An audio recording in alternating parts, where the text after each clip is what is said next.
Nous sommes le 13 juin 1673, devant les murs de Maastricht. À l'époque, la ville est d'une importance géostratégique de premier ordre. Elle est située au carrefour de la Meuse, un fleuve reliant la mer du Nord à la France, et sur lequel Louis XIV veut constituer une ligne défensive.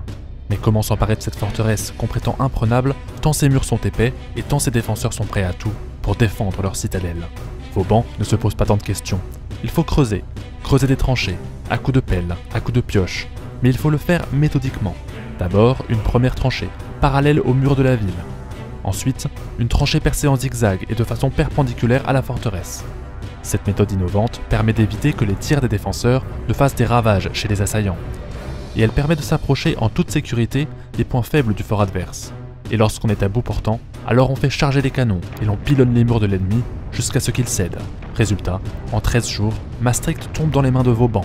13 jours, alors qu'à l'époque, un siège dure en moyenne plus de quelques mois. Apprenant la nouvelle, Louis XIV n'en croit pas ses oreilles, mais il sait vite profiter du talent de son général. Ce dernier est alors envoyé à Besançon, en Franche-Comté espagnole. S'exécutant, Vauban s'y rend en avril 1674 et pas plus d'un mois plus tard, la ville doit se rendre aux attaquants. Les coalisés sont sous le choc. À ce rythme, la guerre sera vite perdue.